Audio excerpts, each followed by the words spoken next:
everybody, so today I am going to show you how you can deploy an RShiny application using AWS Lightsail. I just want to go very quickly over who this video is for and who this video is not for, who it's not going to help so much. So if you have an RShiny application and you have like a fairly small and simple deployment scenario, single application, you know, like not too many spikes in traffic, you don't need any kind of auto scaling, you don't need anything elastic, you don't even know what those are, that's great, go with Lightsail.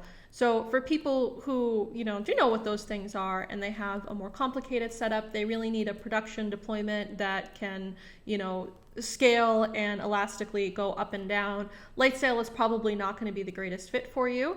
But if you're looking to deploy something kind of simple, you know, a demo application, a small application that you're maybe deploying as a proof of concept, Lightsail is going to be great for you. I just started to check out Lightsail. I really like it because I feel like it's a much like simpler interface than EC2, and I like, you know, like I like doing really simple things when it's necessary because that frees up my time to work on the more cool things. So now that I have that all out of the way, let's get started. If you are looking for more information, I will post it below. I have a blog post available with like pictures and step-by-step instructions that are pretty much what I am showing you in this video. And I will also have a GitHub repo that I will also link to below. So now that we're there, let's head on over to Lightsail. If you don't know where Lightsail is, let's see if I can keep pressing back. What you want to do is you want to go and sign into your AWS Management Console. From there, find Services and Lightsail. I'm going to close that out. Oh, look, and it's telling me good afternoon. It even knows the time of day.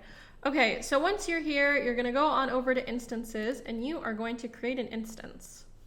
So I don't know. It's kind of weird about the availability zones. Yeah, okay, US East 1. That's what I want. So make sure if you do want a specific availability zone, you do click on it here. So then once you have that, we are going to pick our instance type. I want a Linux Unix. And within there, I want to use Nginx. So the Nginx is based on Bitnami. Bitnami is really, like, I really like them. They publish really great materials. They have great documentation. And I tend to use their Nginx, like, base image for, I mean, pretty much everything. Even in more complicated deployments, I'll use it as my base image and then, you know, modify it, add load balancers, add whatever else it is that I need to it. So once we have that, this is all fine. This is fine. One thing to pay attention to is the SSH key pair.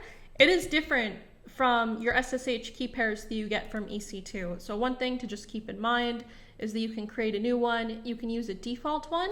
You will have a default SSH key pair created per availability zone. So you can also go and download this here. I already have mine downloaded, so I am all set.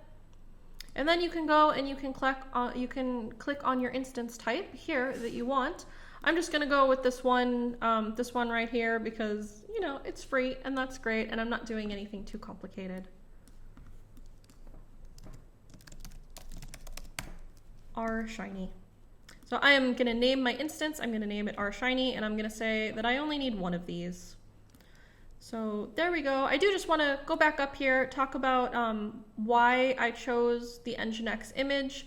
I just think it's a really great way to start, and for most of my applications I will use Nginx because I like having a set of deployment scenarios that I can use pretty much anywhere. So for instance with Bitnami, they support their stuff, like it's everywhere. They have Docker images, they have AWS images, they have, you know, Google Cloud images, they probably have Azure images, you know, they have everything. They're really good, and you know, I'll stop like my fangirl with their Nginx images right now, but they are really great. They're all pre-configured for you. You don't have to install very much, including if you want SSL, which is a kind of major pain to set up. So here we go. I have identify your instances, create instance. Okay, and then you're gonna see it is here, it is coming up, it is pending, it's gonna be up pretty fast.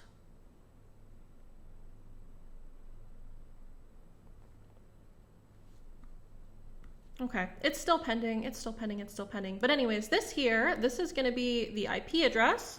This is what we're gonna end up using. So I'm just going to head on over here and I'm going to open up a terminal so that I am good and ready to go.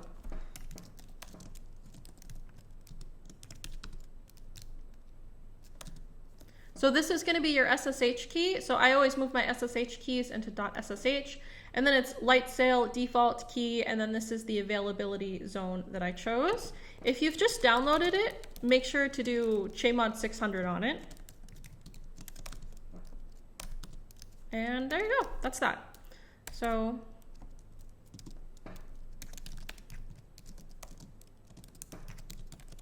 we'll just have this all ready. I'll bet it'll actually be up.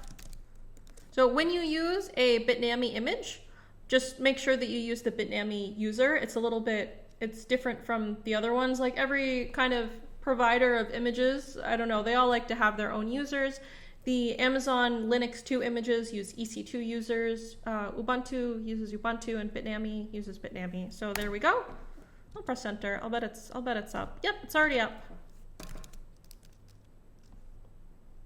Okay, and there you go. You can see here's this like cool little logo thing that they have. It is Bitnami. They have some nice instructions for us. One nice thing that I like is that they actually have docs, like just right here in the help, in kind of like the help menu. That is pretty neat. So now that we are there, I just want to show you something else very quickly. So I like to connect through my terminal because I have, you know, like hotkeys, and I'm familiar with my terminal, and like I'm really, really picky about it. But if you don't want to connect through your own terminal, I did that a little bit fast. You can click on these arrows here, or these dots, press connect, and it will actually give you a terminal right here in your web browser, which is very, very cool. So now that we have that, this is our public IP address. That's it. That's what we're going for here. We are in Bitnami. So now that we have that, what we need to do is we need to install RShiny. So I always use Conda for pretty much all of my deployments. You can use whatever kind of installation instructions, you know, like you like. It's not going to affect the rest of this tutorial. Just know this is what I use. You know, you can, again, use whatever you like. I'm going to go on over here. I'm going to get this.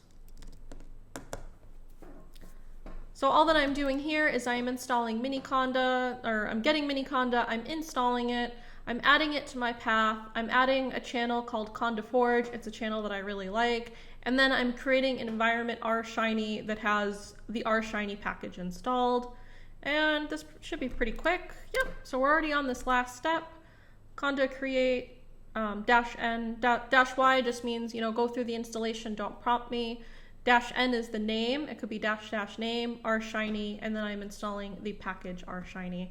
And that's gonna get me pretty far there. And then once we have that, what we're gonna do is we're gonna head on over here and we're gonna get ready for this one. So you can see my IDE is complaining because I don't have any of this stuff installed locally. That's fine though. We'll just head on over to another terminal window. Okay, I'm gonna make a directory app. I think that's what I called it before. I'm calling it app in this one. So I could have, you know, this is just a regular Linux server. I could have rsynced it over. I could, you know, I could do anything. I'm just cutting and pasting it. It's fine. All right, let's see how we're doing over here on the installation. Okay, it's still going, still going. All right, well, let's go back over to the Lightsail and kind of check this out. So this is it's like a simplified version of the EC2 instance that's basically made for web application. One nice thing that you can do is you can actually go on over here to databases. You could create a database. You can go over to your networking. I have an I have a load balancer here rather that I'm not going to be using for this tutorial, but just know you can't even create load balancers through here. You can create more storage. And one really handy thing, I'm going to show you this over here. Let me go back and show that again. So when I'm in my instances, this here is clickable. I'm going to go and I'm going to click on this. It is going to have all these nice installation instructions for me, or connection instructions for me rather. So I have this, the public IP, the username.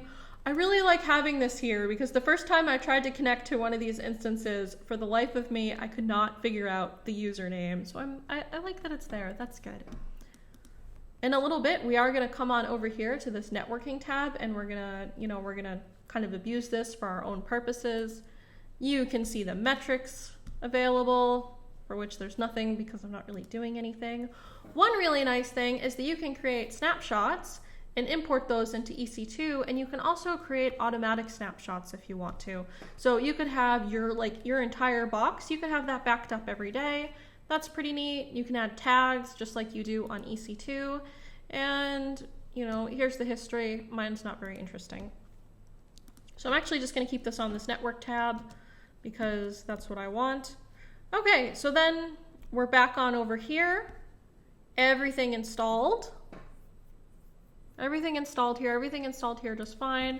We get conda activate. That's the new syntax that conda put out. I'm not crazy about it because I don't really like change.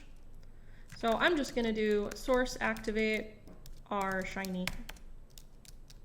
It might complain. No, it didn't complain. It will at some point complain that I'm using source activate and not conda activate. Okay, so you can see here that what I've done is I've started my app.r application. This is the RShiny application, and it is listening on host 0.0.0.0, port 8000. That is kind of important. We are going to go over that. So this is just like a very basic RShiny application. It actually comes from the Shiny examples. I just modified a few things here. So you can see we have all the things, we have all of our stuff, most importantly, we have this UI. And then we have a server, which is pretty much what we need.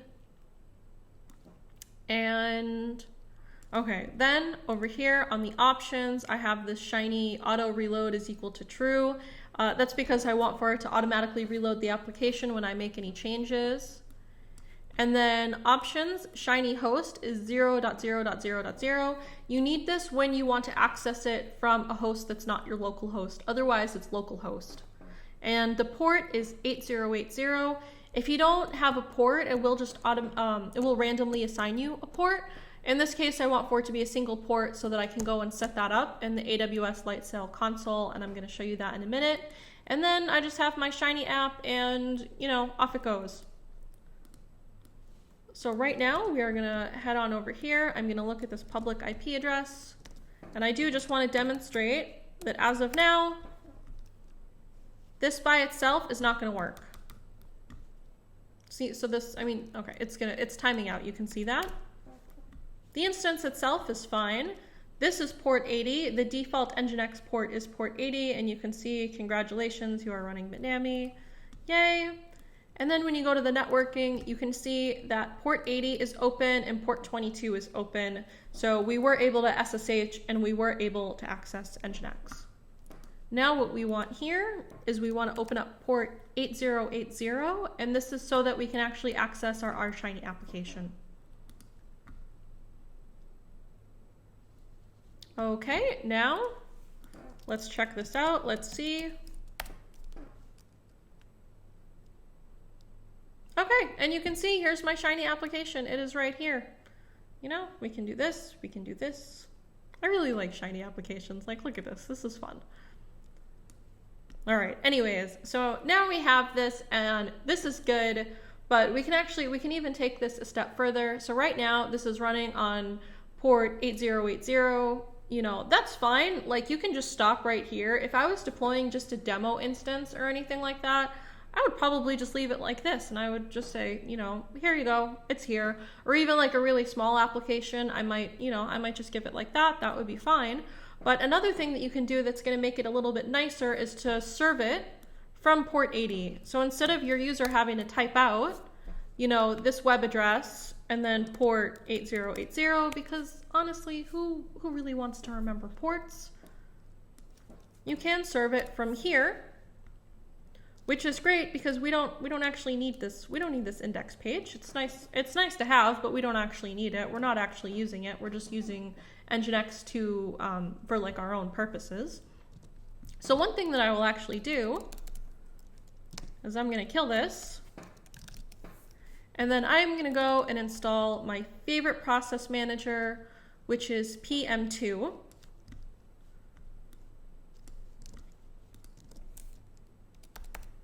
And you get this by installing Node.js. PM2 is a Node.js package. I think it originally started off only being a process manager for Node, but it's really, really nice. Like, I really like it. I'm going to go on over to the website and show you. It is a process manager. It can deal with any kind of web application. It has a lot of nice things. You can do like clustering in here. Like this. One of my favorite things is to use it as the startup script. So one of the really nice things that it does is you can use PM2 and then you can actually, like, it supports all of these systems. You don't even have to tell it what system you're on. It automatically detects that. All that you have to do, this is in a funny order. First, what you have to do is you have to save it. And then once you've saved your processes, you can actually just do this PM2 startup, and then there you go. You can put this, you can put this anywhere, wherever it needs to be on your particular computer, so that then it can actually execute as a startup script, which is really nice. So I like these, these tools that they aren't application specific, because I deploy a lot of applications. I deploy RShiny, I deploy Flask, I deploy Dash, I deploy, all kinds of applications, and I like just having a few technologies that I can use over and over and over again. So now that we're there, I'm sure this is done. Okay. So what we did here was I installed conda install Node.js, because you can even use conda to install Node.js. And once I had that, oh no, where did it go? Where did it go? Okay, and then once I had that, I installed the package PM2. And now I am just going to start it. I don't know, maybe I'm going to start it, maybe I'm not.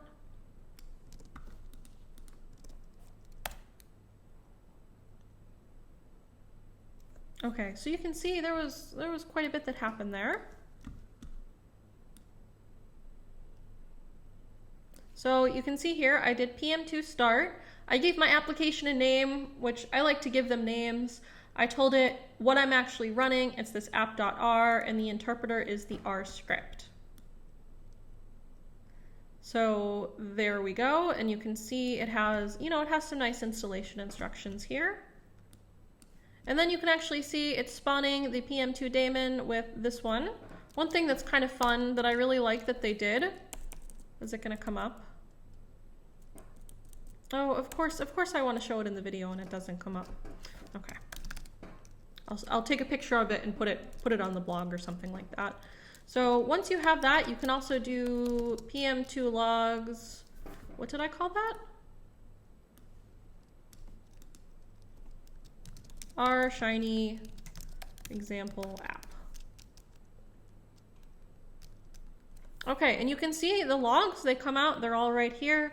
They are all, so like it manages the logging for you, it manages the application process, you can cluster it so you can scale it out. It does act as a bit of a load balancer in that case. So it's pretty nice stuff, I like it. So once we're there, we have this, we have our RShiny, it is running under our process manager. And now I want to go and I want to have it served under the root address of our IP address. Again, you don't have to do this if you have a small application and it's just a demo. You might be fine. You might have stopped like 10 minutes ago, and then in this case you wouldn't be watching anymore, I guess. But you don't have to do this. This is optional, and I do just want to let you know that. So I don't have it listed right here, but there is kind of an authoritative article on the RShiny website that does list like all the different server configurations that you can have if you're using Nginx, Apache, SSL, no SSL. All the information is there. I've just kind of grabbed what is relevant for this tutorial right here. So since I am going to be editing the Nginx, I am going to go to sudo, and then it's vi opt bitnami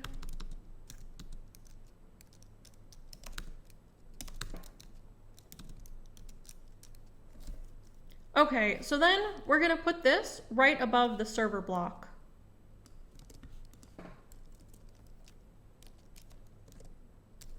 Okay, and you can see it's there. And then within our server block, we are gonna put this location block. And I am gonna go over this if you've never seen this before.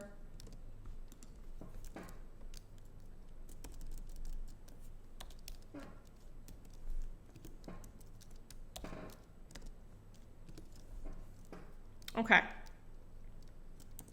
So what we have here, let's clean up the spacing a little bit. All right. So what we have here is we're saying that we want to serve this under the root, like under the root. We don't want to have a port. We don't want to have a path prefix. We don't want to have anything. If you do want to have any of those things, if you do want to have it served under a path prefix, I am going to link to that article that I just spoke about that has like a lot of different configuration options. These are just headers and things that we are going to set. We're going to set the host and the IP and all of these kinds of things. This bit here, this is what's important. So we are doing a proxy pass. We are doing this from localhost, and the port is 8080 because that is the port that we are serving our RShiny application on. And then this is our redirect scheme. We want to, redirect the scheme to the host. These are the versions that we want. And these are some other networking things. Honestly, networking is not my wheelhouse, and that is a lot of the reason why I like to use the Bitnami images, because they kind of, they take care of a lot of that for me, and then I don't really have to worry about it so much. Most applications will have, this is how you deploy this with Nginx or Apache instructions anyways.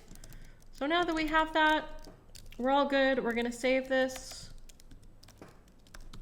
and then we're just gonna restart it. Okay. Maybe we're gonna restart it. It depends. Do I remember where it is? Do I not remember where it is? Yes, I do. Okay, opt Bitnami, control script, restart Nginx. There we go. It stopped, it started, it all seems to be good. So let's go check out our Lightsail instance. And actually I am, just for the sake of showing how nice their documentation is, I am just going to do that. Okay, and you can see here, stuff is working.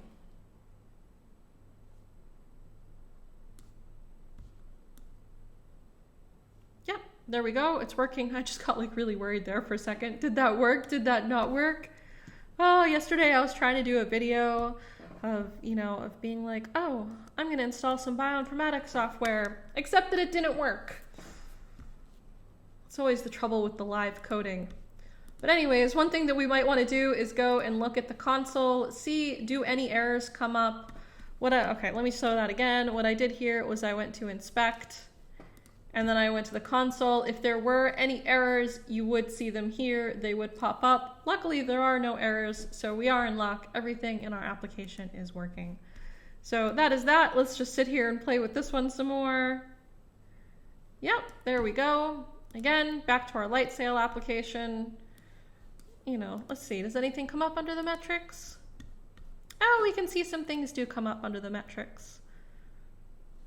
So, okay, if you wanted to go and you wanted to look at these, here they are here. I can confirm they do come up. So that's it. Once again, let's go to Amazon Lightsail. You go, you click on your RShiny application, and this is where all of the things come up. When you want to create your own instance, you go to Amazon Lightsail, you go to create instance, and then there you go. Everything is right here. Oh, one last thing that I am going to show is I'm going to go on over here to the networking tab. If you do want to create a public IP address, so that in case, so much happening. If you do want to create a static IP address, that means that when your application starts, restarts, or not the application, the machine itself, when it starts or restarts, it won't be assigned a new IP address. It can be assigned the same IP address. Or actually, so the machine itself gets a different IP address, but you'll be able to always access it from the same IP address, which is really nice if you need to bring your applications up and down for cost, or if you just need to restart them for any reason. So that's really nice. I mean, you can do that right here from this console. I think the Amazon Lightsail, it's a really, it's a nice way of doing the applications, even if you have like various microservices and things. So maybe you have a few different applications and you have them all deployed to different instances. You could do that, and you could have them underneath a load balancer. The only thing that you can't do, that I know of anyways with Lightsail, is that you can't actually restrict based on IP addresses. You can only restrict based on ports. So that's it. One more time, let's see this, the RShiny application. I hope that you enjoyed this. If you did, please like, please share, please subscribe. Thanks, bye-bye.